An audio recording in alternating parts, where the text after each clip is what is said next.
November 3rd, 1944, 07:23 hours, Herdgen Forest, Germany. Staff Sergeant Jack Morrison pressed his right eye to the scope. Through the 8-power magnification, the ruined factory materialized, 410 yards distant, 3rd floor, shattered window frame, movement. A German soldier, settling into position, rifle barrel extending slowly. The man was taking his time. He thought he was safe at this range. Morrison's crosshairs found center mass. His breathing slowed. His finger moved to the trigger. 2 pounds of pressure, then 3. He was about to end it. Then he saw something in his left eye's peripheral vision. In a tiny rectangular mirror taped crudely to his rifle scope. A reflection, distorted, small, but unmistakable. Movement behind him, across the street. 3rd floor window of a building he'd thought was empty. The glint of glass catching early morning light. A scope, a German sniper, aiming directly at Morrison's position, at the exact crack in the wall where Morrison's rifle barrel protruded. The German had been watching, waiting, patient, seconds from pulling the trigger. This was the moment 23 American snipers had died, focused forward, while death approached from the flank. But Morrison saw him, because of a 4x6-inch shaving mirror and black electrical tape. His voice was barely a whisper. Hawkins. The 19-year-old Texan beside him tensed, didn't speak, waiting for orders. German sniper, building behind us, 3rd floor, left window. He's aiming at us right now. Hawkins didn't flinch. His hands moved smooth, steady, bringing the M1 Garand up, rotating, finding the window. A whisper back. I see him. Morrison kept his rifle locked forward, kept his eye pressed to the scope. The German in the factory had no idea what was about to happen. Neither did the German behind them. On my count, I take front, you take rear. Ready. 3, 2, 1. Fire. The Springfield cracked. The recoil slammed Morrison's shoulder. 410 yards. The German in the factory jerked backward, hit center mass, falling. The instant Morrison fired, Hawkins fired. The Garand barked. The .30-06 round punched through the window frame behind them. Morrison worked the bolt, smooth, mechanical, ejecting the spent casing, loading fresh. His eye never left the scope. He glanced at the mirror. Through the crude reflection, he saw the German sniper behind them slump forward, his rifle falling from the window, tumbling 3 stories to rubble below. 2 shots, 2 kills, 5 seconds. Silence settled like fog. Hawkins was staring at Morrison, wide-eyed, breathing hard. He was about to kill you. He had you dead. How did you see him? Morrison tapped the mirror with one finger. Hawkins stared at the crude contraption. You need to put that on every rifle in this battalion. Morrison didn't respond. He was thinking about the 40 minutes it had taken to build the mirror the night before, and the 40 minutes Caleb Brennan had taken to die 11 days earlier. The mirror had saved Hawkins today, but it had come too late for 2 other men. To understand why Morrison built that mirror, you need to understand what he lost. You need to understand what desperation looks like when it's covered in a partner's blood. 6 months earlier, May 1944, Fort Benning, Georgia. Jack Morrison wasn't supposed to be a sniper. He was supposed to be operating a lathe at Bethlehem Steel, Pennsylvania, making precision parts for destroyers. Essential war work, draft exempt. But on December 8, 1941, he walked away from the factory floor and straight to the recruiting station. He'd seen the newsreels the night before.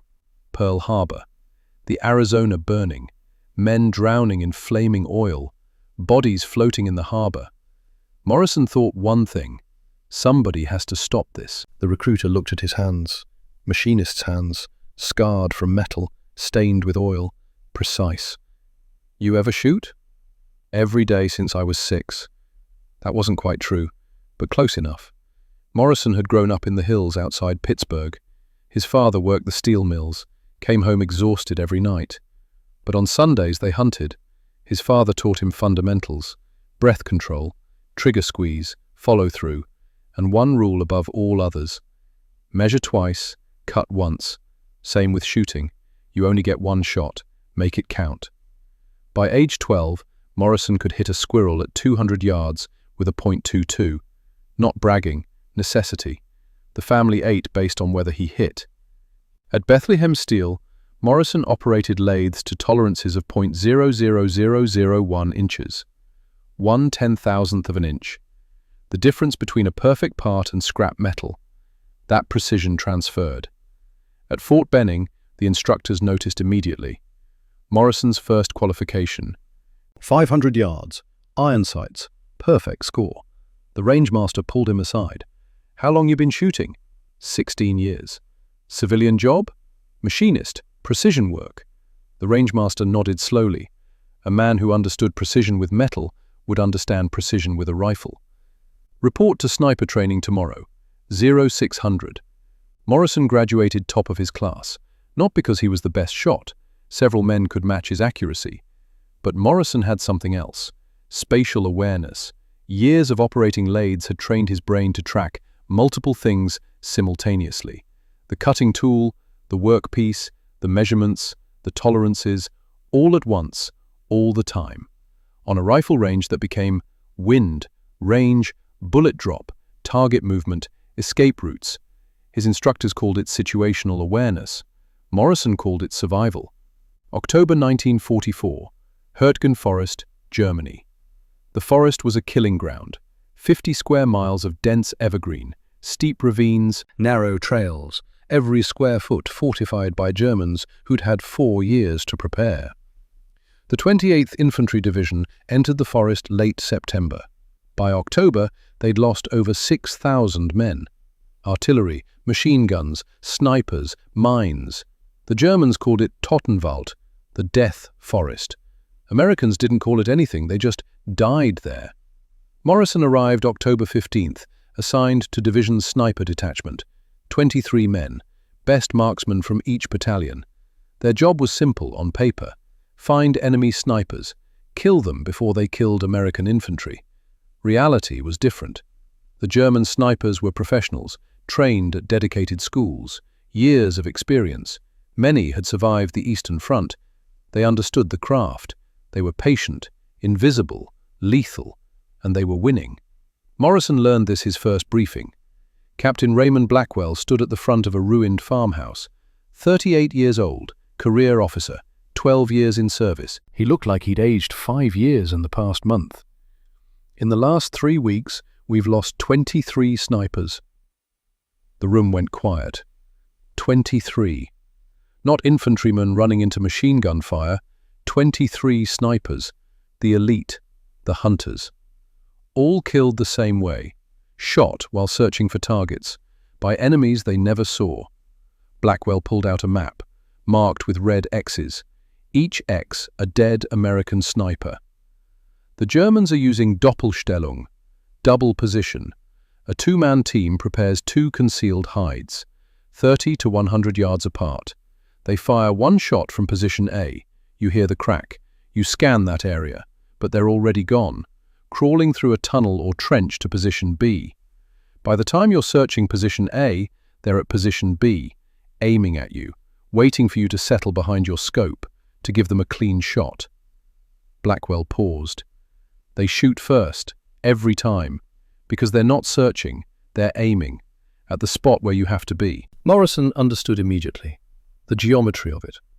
When you looked through an 8-power scope, your world shrank to an 8-degree cone, like looking through a pipe.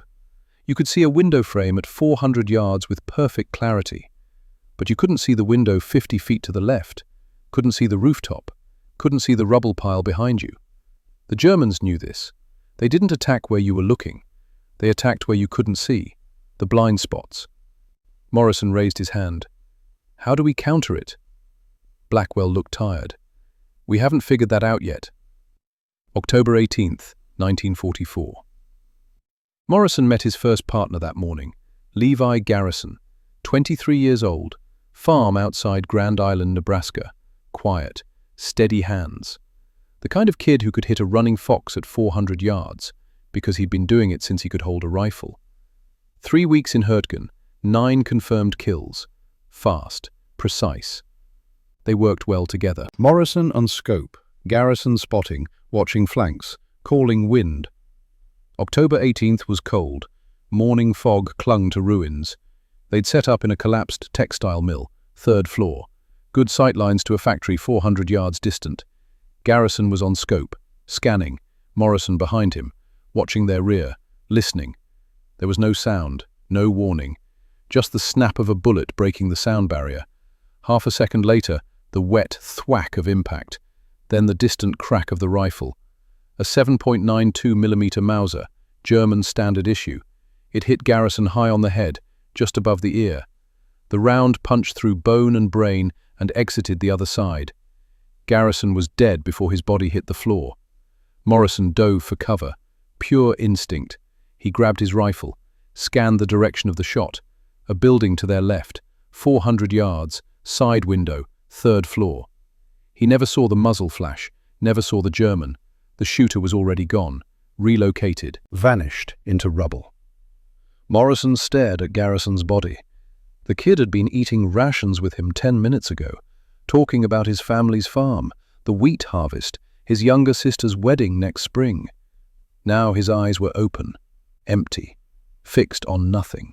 Morrison sat there for 30 seconds, just breathing, forcing his hands to stop shaking. Then he did what he was trained to do. He carried Garrison's body back at dusk, through ruins, through darkness, 200 yards to friendly lines.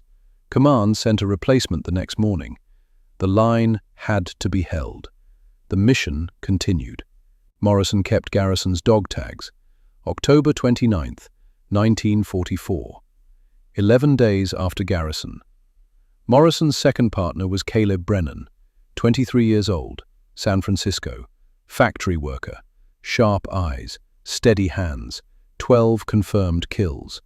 They'd worked together for 8 days, 8 days of whispered conversations, sharing stale bread, watching each other's backs. Brennan was funny, told stories about working the shipyards, made Morrison almost smile sometimes. They were in a new sector, rubble near a trench line, Morrison spotting, Brennan on scope, the same sequence, the snap, the thwack. But this one was different. The round hit Brennan in the chest, left side. It punched through his lung. He looked at Morrison, confused. He tried to speak. His mouth moved, but instead of words, blood bubbled from his lips. Then he started to gasp, a horrible wet sound, like drowning, because that's exactly what was happening. Brennan was drowning in his own blood on a dusty floor in Germany. Morrison scrambled to him, ripping open Brennan's field dressing. He pressed the bandage against the wound, but blood was bubbling through it, bright red, frothy, lung blood. Morrison screamed for a medic. He kept pressing on the wound, telling Brennan to hold on, telling him he'd be okay, knowing it was a lie. Brennan's eyes were open. He was conscious, and he was terrified. He couldn't speak, couldn't breathe properly. His hand clawed at the ground, fingers scraping in dust and debris. Morrison watched those fingers. They were moving deliberately, not random. Writing in the dirt. Morrison looked down. Tellsarah. Brennan's hand stopped, shaking. He managed 2 more letters. B-A. His hand fell. Morrison understood. Sarah. A woman's name. Baby. You got a wife? She's pregnant? Brennan's eyes locked on Morrison's. Desperate, pleading. He managed the smallest nod. Morrison's throat closed up. I'll tell her. I swear to God I'll tell her. She'll know you were thinking about her, about the baby.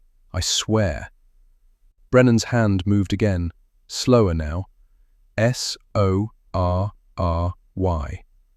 Then his hand stopped moving. But he didn't die.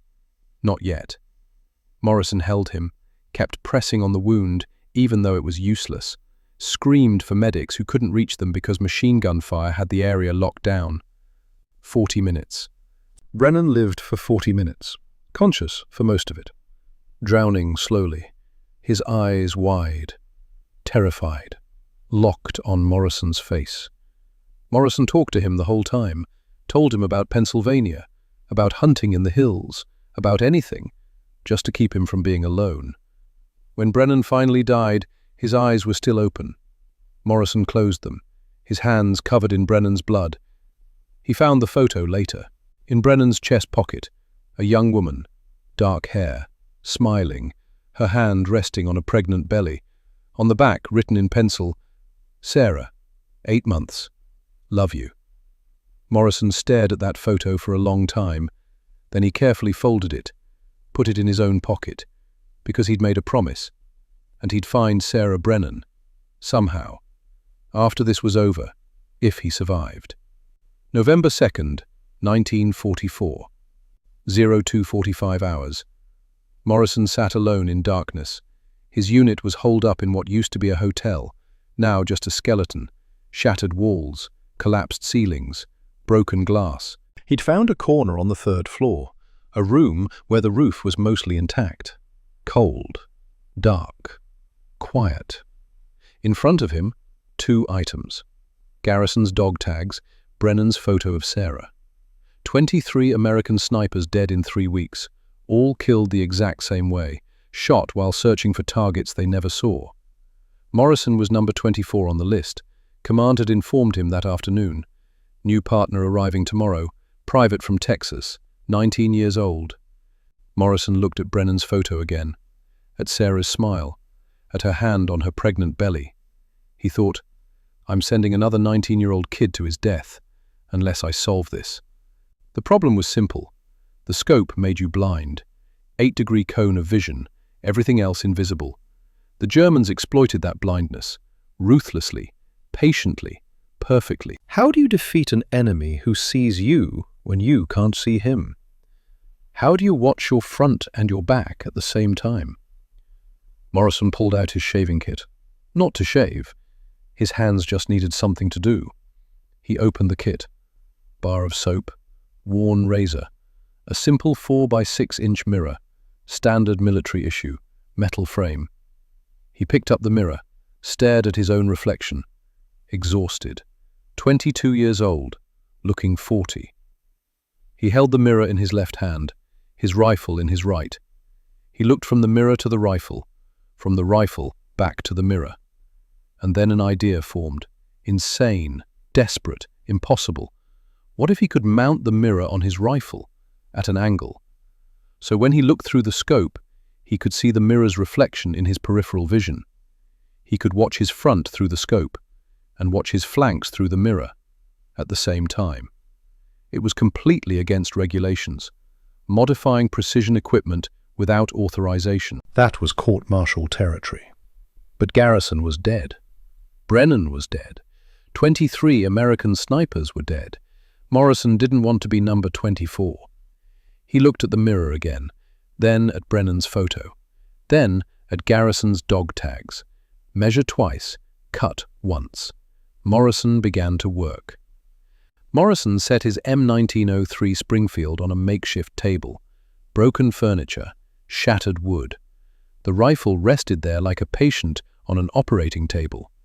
The mirror sat beside it, 4 inches by 6 inches, metal frame, scratched but reflective. From his pack, Morrison pulled electrical tape, salvaged from a signal corps wire spool. Black, sticky, strong enough to hold under recoil, maybe. He also had a knife, wire cutters, a small flashlight. These were not precision tools. These were the tools of a desperate man. Morrison lit the flashlight, dim, just enough to see. The November night was cold, his breath fogged in the beam. He picked up the mirror, turned it over in his hands, studying it like he'd study a blueprint at the factory. The mirror had to mount where he could see it, while his eye was pressed to the scope. But it couldn't interfere with the rifle's operation, couldn't block his sight picture, couldn't throw off the balance. He tested positions. Too high, he'd have to lift his eye from the scope. Fatal. Too low, it blocked the bolt, couldn't cycle rounds.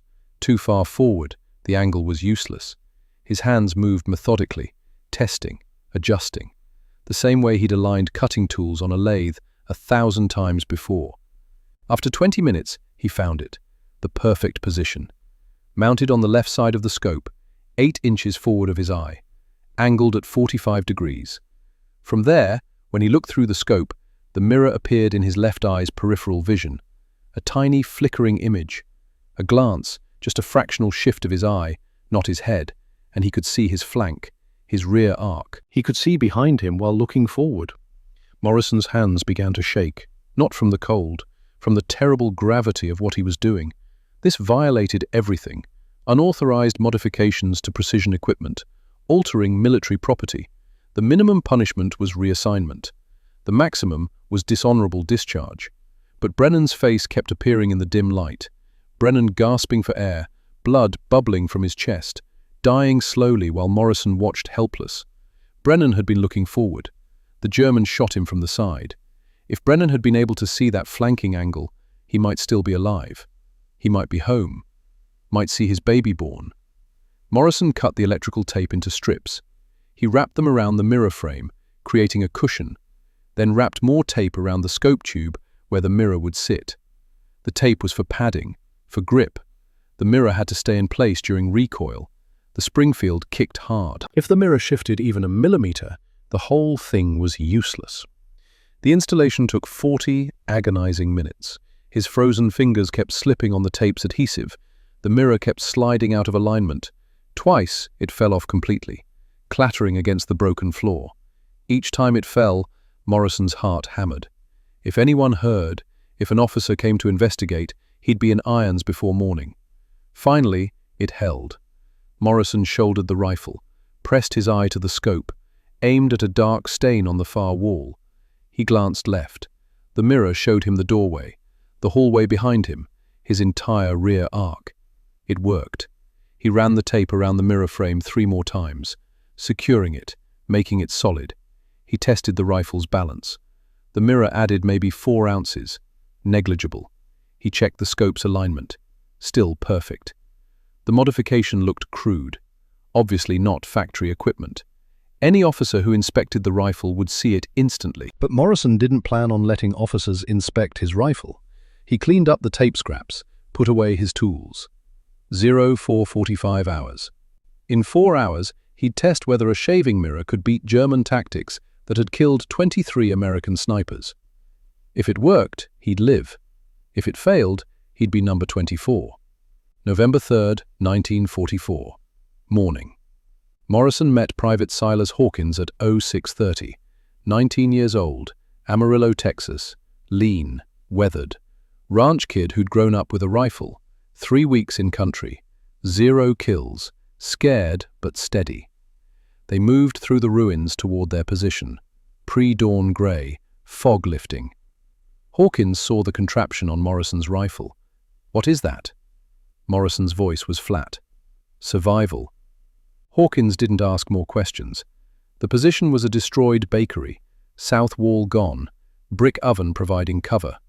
A crack in the wall gave them view of the German factory complex, 400 yards distant. Morrison settled behind the Springfield, pressed his eye to the scope. In his peripheral vision, the mirror showed his rear arc, the street behind them, the flanks. At 0723, he spotted movement in the factory, 3rd floor window, a German sniper setting up. Morrison aimed, then saw it in the mirror, a second German, different building, behind Morrison's position, scope glinting, already aimed at Morrison's head. Morrison whispered, "Hawkins, German sniper, building behind us, 3rd floor, left window. He's aiming at us right now." Hawkins moved smooth, found the target. "I see him. On my count, I take front, you take rear. 3, 2, 1, fire." 2 rifles cracked simultaneously. The German in the factory jerked backward, hit center mass. Behind them, the flanking sniper slumped forward, his rifle falling from the window. 2 shots, 2 kills, 5 seconds. Hawkins stared at Morrison, breathing hard. "He was about to kill you. How did you see him?" Morrison tapped the mirror. Hawkins looked at it for a long moment. "You need to put that on every rifle in this battalion." The engagement that morning lasted 4 hours. Morrison's team eliminated 6 German snipers. The mirror saved their lives 3 more times. Each time, Morrison spotted a forward target, only to see a flanking threat appear in the reflection. The German Doppelstellung tactic was useless now. By afternoon, word spread. Morrison's team, 6 kills, 0 casualties. Other snipers wanted to know how. November 3rd, 1944, 1420 hours, third engagement of the day. Morrison and Hawkins had relocated to a collapsed apartment building, better sight lines to German positions along the ridgeline. Morrison was scanning through the scope when the mirror caught movement. Behind them, 50 yards, moving through rubble, a figure with a rifle.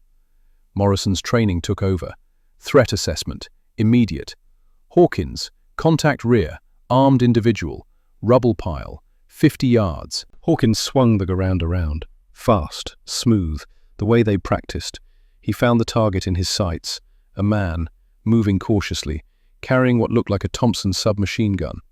Hawkins's finger moved to the trigger, taking up slack. The figure was in a firing position now, crouched, weapon ready. Morrison glanced at the mirror again. Something registered, wrong. The figure's silhouette, the helmet shape. "Hold fire!" Hawkins froze, his finger still on the trigger. Half a pound of pressure from ending a life. The figure moved into clearer view. American uniform, American helmet, the distinctive profile of a U.S. infantryman. A patrol from Baker Company, moving through the ruins, checking for German infiltrators. Hawkins lowered the rifle. His hands were shaking now. Jesus Christ. His voice barely a whisper. I was half a second from... Morrison kept his voice calm, steady. You did it right. I almost killed one of ours. The mirror showed you a threat. You identified it. You held fire when ordered. That's the training working. But Hawkins was staring at his hands, trembling. Morrison understood what was happening. The crash. The realization of how close he'd come. Listen to me. Morrison's voice was firm. The mirror is a tool. Like any tool, it requires judgment. It shows you everything, but you have to decide what's actually a threat. Hawkins nodded, not really hearing. Morrison continued. You did what you were supposed to do. You acquired the target. You waited for my confirmation. You held fire when I called it. That's discipline. That's why you're still alive.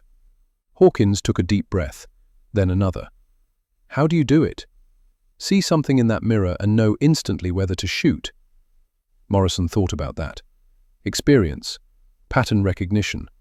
I worked a lathe for 6 years. You learn to track multiple things at once. The cutting tool, the workpiece, the measurements, all simultaneously. You develop awareness. I don't have that. You will. You just proved it. You saw the threat. You acquired it. You waited. That's the foundation. The speed comes with repetition. Hawkins was quiet for a moment, then, what if I'd fired? Morrison didn't sugarcoat it. You'd have killed an American soldier. It would have destroyed you. But you didn't fire, because when it mattered, you controlled yourself. The American patrol passed by, unaware how close they'd come. Morrison watched them go. Then he looked at Hawkins. The mirror gives us an advantage, but it's not magic, it's information.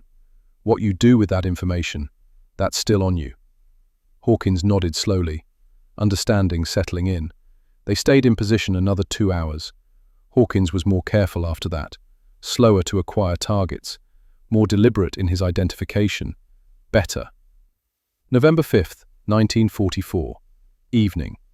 Sergeant Thomas Bennett found Morrison in the ruined hotel, 28 years old, Montana, a hunter before the war. He'd lost 2 partners in 3 weeks, both killed by flanking shots they never saw coming. Bennett had heard about Morrison's 6 kills, 0 casualties. He'd heard about the mirror. He found Morrison cleaning the Springfield. Bennett saw the crude device, studied it, silent for a long time. Does it work? I'm alive. My partner's alive. 6 kills yesterday, 3 more today. Bennett nodded slowly. Show me how to mount one. Morrison worked in the dim light, teaching. Bennett watched every movement, asked questions about the angle, the positioning, the tape tension. When Morrison finished, Bennett tested it, shouldered his rifle, looked through the scope, glanced at the mirror. He looked at Morrison. It's perfect. I should have thought of it. You didn't lose 2 partners in 11 days. Bennett's expression darkened. I lost 2 in 3 weeks. Same result. different timeline. The next morning, Bennett's team engaged German snipers near the cathedral. Bennett spotted 2 using the mirror. He eliminated them both before they could fire. He came back that night raving, found every sniper he knew, told them about the mirror. By November 8th, Morrison had installed mirrors on 9 rifles. The modification spread, sniper to sniper, team to team. They stopped waiting for Morrison. Snipers started making their own. Broken glass from windows, polished belt buckles, chrome ripped from destroyed jeeps. The methods varied. The principle was the same, 360-degree vision. The kill ratio began to shift. November 10th, 1944, 08:15 hours, German lines. Hauptmann Klaus Weber settled behind his Zeiss scope, 720 yards from a known American sniper position. 32 years old, Eastern Front veteran, 47 confirmed kills. He'd survived Stalingrad, Kursk, the retreat through Poland. For 3 weeks, his counter-sniper teams had dominated the Americans. The Doppelstellung worked perfectly. Fire from position A. Americans search there. Shoot them from position B. Simple, lethal, unbeatable. Until November 3rd. Since then, everything changed. His teams were being eliminated, caught in their secondary positions, shot during repositioning, killed before they could engage. Weber's battalion commander had summoned him yesterday, demanded answers. Weber had none. Now he would find them himself. Through his scope, Weber watched the American position, waiting, patient. At 08:15, movement. An American sniper settling in, preparing to scan German lines. Weber aimed, controlled his breathing, finger moving to trigger. The Americans suddenly relocated, 30 yards left, new cover. Weber's shot line was blocked. How? Weber hadn't moved, hadn't made sound. His scope glint was minimized, his position was perfect. But somehow, the American knew Weber was there. Weber repositioned, found the American again, aimed. The American moved again, before Weber could fire. Impossible. Weber lowered his rifle, frustration building into something colder, fear. For the first time since Stalingrad, Klaus Weber felt outmatched. November 10th, 1944, 1600 hours, American lines. Captain Raymond Blackwell climbed the stairs to Morrison's position, a bombed-out church tower, equipment inspection, standard procedure. He found Morrison and Hawkins, and he saw the mirror taped to Morrison's Springfield.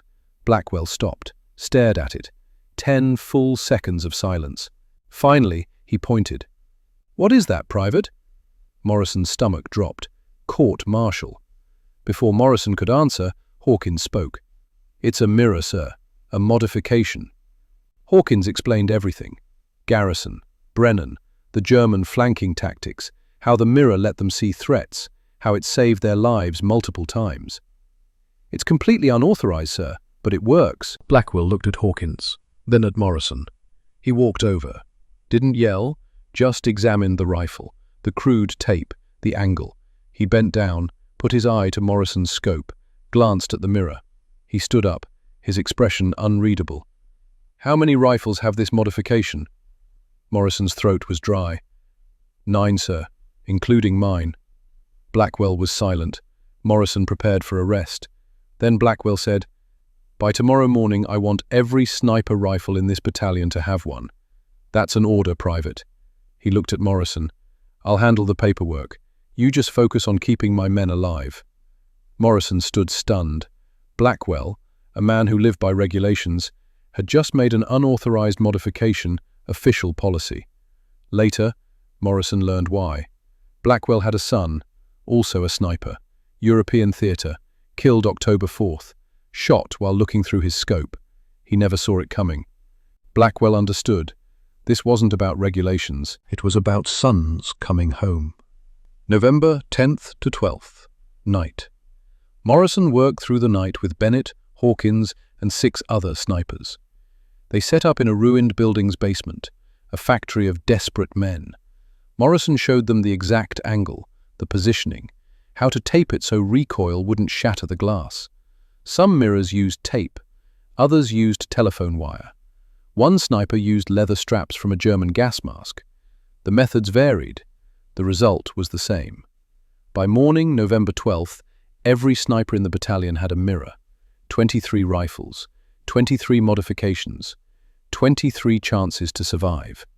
The German snipers were about to walk into a buzzsaw. November 16th, 1944. 1930 hours. German headquarters. Klaus Weber sat across from the American prisoner. A wounded infantryman, captured during patrol, shot in the leg, exhausted, in pain. Weber had pulled rank to conduct this interrogation personally. His men thought he was looking for tactical intelligence. He was looking for answers. "Your snipers," Weber began in accented English. "They have changed tactics. New equipment, perhaps?" The American soldier looked at him through glazed eyes, pain and morphine. "I don't know what you mean." Weber leaned forward. "Your snipers see our flanking positions now, before they fire. How?" The soldier was quiet. Then, maybe from pain, maybe from exhaustion, he talked. "They got mirrors." Weber blinked. "Mirrors?" "Yeah, on their scopes. Little mirrors, taped on the side." The soldier almost laughed. "Shaving mirrors, standard issue. They can see behind them now, see the flanks." Weber sat back. Not advanced Soviet optics, not American technological superiority, not new doctrine from West Point. Shaving mirrors and electrical tape, a field modification, improvised by desperate men, and it had defeated his entire counter-sniper doctrine. Weber dismissed the prisoner, sat alone for a long time. He thought about the Eastern Front, about Soviet innovations born from desperation, tank riders, Molotov cocktails, packets of grenades bundled together because they lacked proper anti-tank weapons. Desperation bred innovation. The Americans were desperate, so they innovated, and Weber's men were dying because of it. He wrote his report that night, his hands steady despite the implications. American sniper teams employing improvised peripheral vision systems, small mirrors mounted to rifle scopes, allows simultaneous forward observation and flank security. Doppelstellung tactic effectiveness reduced to 0. Recommend immediate tactical adjustment. Counter-sniper teams should avoid engaging American mirror-equipped units until adequate countermeasure developed. He signed it, Hauptmann Klaus Weber, then added a note at the bottom. Personal assessment. The American modification demonstrates exceptional tactical innovation under combat pressure. Simple, effective, difficult to counter.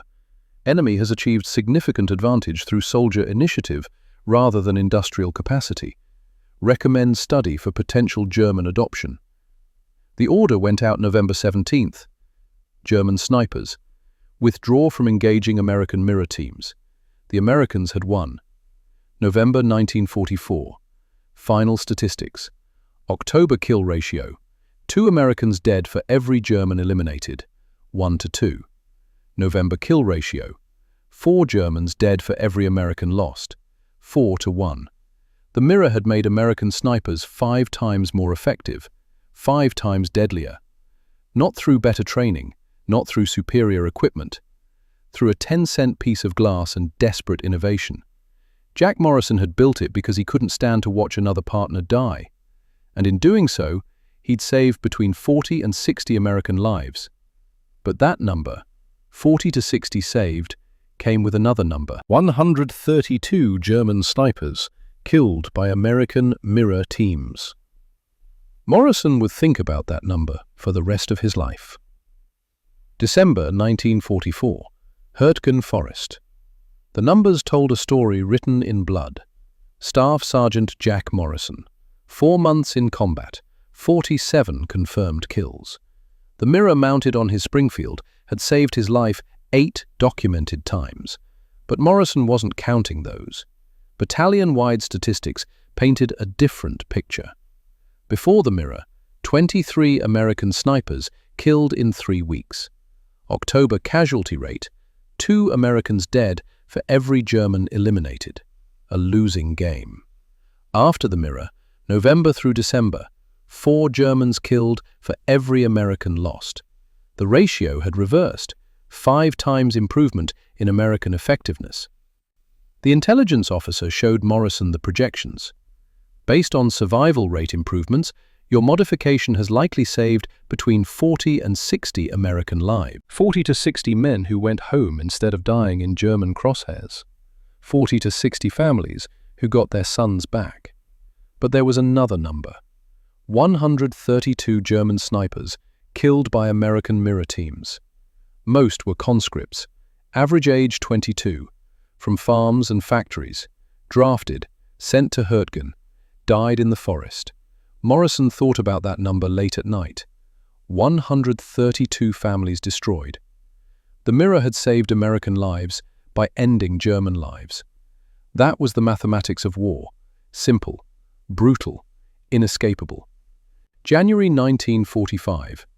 Aberdeen Proving Ground, Maryland. 3 officers arrived in Hurtgen. 2 civilian ballistics experts accompanied them. Official evaluation team, sent to assess field modifications and tactical innovations. They spent a week interviewing snipers, testing mirrors, measuring field of view improvements, documenting kill ratios. Morrison demonstrated the mirror's positioning, answered their questions, Explained the installation process. The lead evaluator took extensive notes. "Remarkable work, Sergeant. How did you develop this system?" Morrison's voice was quiet. "Desperation, sir. 2 partners died from flanking shots. I needed to see my flanks while maintaining forward observation." Ingenious solution. The team departed January 15th. Their report was filed February 3rd. February 1945. Captain Blackwell summoned Morrison to his office. Blackwell's face was tight, controlled anger barely concealed. He handed Morrison a document, official letterhead, War Department seal, Aberdeen Proving Ground stamp. "Read this." Morrison took the paper, read the title. Peripheral Vision Enhancement System for Sniper Applications, Development and Field Implementation Report. He continued reading. Developed by War Department Evaluation Committee in consultation with Aberdeen Proving Ground optical engineering specialists. Morrison's eyes scanned down, looking for his name. Looking for acknowledgement. Nothing. He read the technical specifications, the installation procedures, the field trial results. Every detail matched exactly what he'd built, what he'd taught to 23 other snipers. But his name appeared nowhere. Not in the development section, not in the field trials, not even in the acknowledgements. The report credited the entire system to Army technical evaluators who identified the tactical vulnerability and engineered an effective countermeasure. Morrison read it again, slower this time. Something cold settled in his chest. He'd built that mirror with frozen hands, while Caleb Brennan's blood was still on his uniform, while Levi Garrison's dog tags were still in his pocket. He'd worked for 40 minutes in a freezing room, violating regulations, risking court-martial, because he couldn't stand to watch another partner die. He'd taught the installation to 9 snipers, then 23, working all night, sharing his desperate innovation because lives mattered more than regulations. And now, men who'd never held a rifle in combat were taking credit. Men who'd never seen Brennan drown in his own blood for 40 minutes, who'd never carried Garrison's body through darkness, who'd never taped a mirror to a scope with hands shaking from grief. Morrison looked up at Blackwell. The captain's voice was hard. "I've written 3 formal letters, submitted after-action reports with your name documented in every paragraph. Witness statements from Hawkins, Bennett, and 6 other snipers, all corroborating your invention." He paused. Every single document was buried in bureaucracy. The evaluation team's version became the official record. Your name was systematically omitted. Morrison stared at the paper. Blackwell leaned forward. "This is theft, Morrison. Intellectual theft. You can file a formal complaint. I'll support you fully. Every sniper in this battalion will testify." "We'll fight this." Morrison didn't respond. He kept reading the report. Page 3 described the tactical advantages: increased situational awareness, reduced vulnerability to flanking attacks, improved survival rates. All true, all documented, all attributed to the wrong people. Blackwell's voice softened slightly. You deserve recognition for this. You saved dozens of lives, changed sniper doctrine. You earned— What would I win? Morrison interrupted. Blackwell blinked. What? If I file a complaint, if I fight this, what would I win? Recognition, credit for your invention, your name in the official record, possibly a citation, maybe even my name in a report. Morrison's voice was flat. A piece of paper that says I invented this. It's not just a piece of paper. It's justice. It's nothing. Morrison set the document on the desk. Compared to what actually matters. Blackwell stared at him. Morrison continued, his voice quiet but steady. If I spend the next 6 months fighting for credit, what changes? Thomas Bennett is still alive in Montana. Silas Hawkins still went home to Texas. Those 40 to 60 men still survived. That's not the point. That's exactly the point, sir. Morrison met Blackwell's eyes. I didn't build the mirror for recognition. I built it because Brennan died in my arms, gasping for air while I couldn't save him. Because Garrison fell and I couldn't do anything except carry his body back. He paused. If I get my name in this report, does that bring them back? Does it change anything that actually matters? Blackwell's expression shifted. Morrison, I care that Bennett survived, that he's home teaching his son to hunt. I care that Hawkins made it back, that he became a police officer, got married, had kids. Morrison's voice remained level.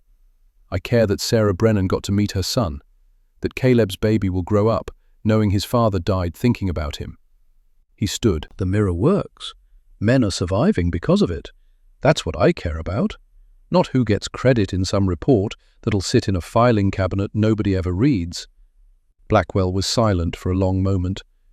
You're really going to let them steal this from you? Morrison's response came without hesitation. They can't steal what I freely give, sir. The mirror belongs to every sniper who uses it, to every man who goes home because of it. Not to me, not to some evaluation committee, to the men it saves. He picked up the report one last time, looked at it, then set it down. Besides, sir, recognition won't erase the 132 Germans I see when I close my eyes, won't change the fact that I killed 47 men, won't make me feel better about being good at killing. Morrison's voice dropped lower. I don't want to be celebrated for that. I just want to know it meant something, that those deaths purchased something valuable. Like Bennett going home, like Hawkins surviving. He turned toward the door. Blackwell's voice stopped him. Sergeant? Morrison turned back. Blackwell stood, extended his hand. You're a better man than I am. Morrison shook his hand. No, sir, just a tired one. He left the office. The report stayed on Blackwell's desk. The official version became history. Morrison's name faded into obscurity, but 40 to 60 men went home alive. May 1945. The war ended. Morrison returned to Pennsylvania. Same job at Bethlehem Steel, operating lathes, precision work. He married Ellen in 1947. 3 children followed. Quiet life. No fuss. He never spoke about the war. When asked, he'd say, I was a sniper, that's all. He didn't mention the mirror, didn't mention the lives saved, didn't mention Brennan's 40-minute death or Garrison falling. Not modesty, survivor's guilt. He'd lived. They hadn't. 1987, Munich, Germany. A military historian interviewed Klaus Weber, former Hauptmann, now 75, civil engineer since 1950. Weber spoke about Hurtgen, about the American mirror snipers. They solved a problem we thought unsolvable. Not with technology, with ingenuity, a shaving mirror and tape. Brilliant in its simplicity. He paused. I lost many good men to those mirror teams, but I cannot fault their innovation. In their position, I would have done the same. The historian asked, if you could meet the inventor, what would you say? Weber's response was immediate. You were a worthy opponent. You saved American lives by taking German lives. That was your duty. I understand duty. War is not personal. We were soldiers. You did your job better. For that, You have my respect. June 7, 2001. Pennsylvania. Jack Morrison died at home, 79 years old. Heart failure. Peaceful. The funeral was small. Family, friends, neighbors. As people filed out, 4 old men approached Morrison's family. Thomas Bennett, 84, Montana. Silas Hawkins, 76, Texas. 2 others, Oregon and Florida. Bennett spoke first, his voice shaking. We drove across the country. We had to come. We had to make sure you knew. Morrison's son looked confused. Knew what? Your father saved my life. Bennett's eyes were wet. November 1944. He invented a mirror system for sniper rifles. Let us see flanking threats. Before that invention, we were dying 2-1 against the Germans. After it, the ratio reversed. 4 Germans dead for every American. Hawkins stepped forward. I was 19, 3 weeks in combat.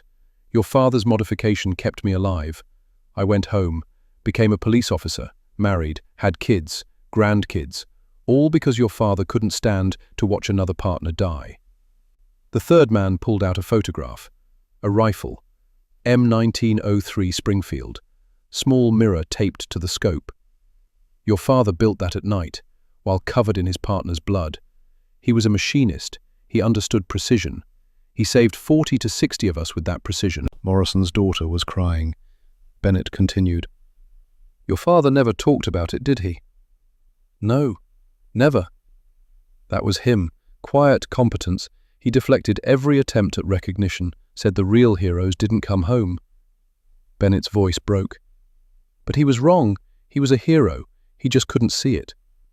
The 4 men stood there, old, tired, grateful, bearing witness to a man who saved their lives and never asked for anything in return. 2004, Fort Benning, Georgia, Infantry Museum, a display case, 2nd floor, M1903 Springfield rifle, small mirror taped to scope, 4 by 6 inches, metal frame, crude electrical tape. The updated label read, Peripheral Vision Mirror System. Invented by Staff Sergeant Jack Morrison, 28th Infantry Division, November 1944. Estimated 40 to 60 American lives saved. German sniper effectiveness reduced 80%. Simple innovation, extraordinary impact. Below the label, a photograph. Morrison, age 22, Hurtgen Forest, 1944. Eyes old beyond his years, holding the Springfield. Mirror visible on the scope. To you, right now. This story matters, not just as history, as a lesson. Jack Morrison faced an impossible problem. 23 American snipers dead. German tactics unbeatable. Standard equipment inadequate. He had 2 choices. Wait for someone in authority to solve it, or look at what he had, a shaving mirror, and ask, how can this save lives? He chose action over permission. 40 minutes of work, 60 lives saved. That's not just World War II history. That's the blueprint for solving impossible problems. When you lack resources, you don't wait for better resources. You make what you have work better. Morrison didn't have advanced optics. He had a 10-cent mirror and desperation. He won. The Germans had superior equipment, better training, proven tactics. Morrison had ingenuity and refusal to accept defeat. Ingenuity won. Here's what you can do. First, hit that like button right now. Don't wait. Every like tells YouTube's algorithm to share this story with more people who need to understand that innovation comes from necessity, not laboratories. Second, subscribe to this channel. Turn on notifications. We bring you stories like this every single week. Forgotten innovations, ordinary Americans solving extraordinary problems, the human side that history textbooks erase. Third, drop a comment right now. Tell us where you're watching from. United States, Canada, United Kingdom, Australia? We want to know. And tell us this. Did anyone in your family serve in World War II? What branch? What theater? Europe or Pacific? Do you know stories of battlefield innovation? Family stories that were never written down? Stories that deserve to be remembered? Share them in the comments. These stories are disappearing. The men who lived them are in their 90s now. Soon, they'll all be gone. But their stories don't have to die with them. You're part of preserving that history. Every comment, every share, every conversation you have about this video keeps these stories alive. To Staff Sergeant Jack Morrison, who built a mirror in the dark while grief-stricken and exhausted, who saved 60 lives and never asked for recognition. To Levi Garrison, who died before the solution was found, shot while doing his duty. To Caleb Brennan, who gasped for 40 minutes, who wrote, "Tell Sarah," in the dirt with bloody fingers, who never met his son. To Silas Hawkins, Thomas Bennett, and every man who went home because one machinist refused to accept that inadequate equipment meant inevitable death. To Hauptmann Klaus Weber, who understood that respect for the enemy is respect for the craft of warfare itself. And to every soldier, American, British, Canadian, Australian, who proved that ingenuity under pressure knows no limits when lives hang in the balance. We remember, we honor your service, we tell your stories, because some histories are too important to remain forgotten. Thank you for watching, and remember, when you face an impossible problem, you have everything you need. You just have to look at it differently.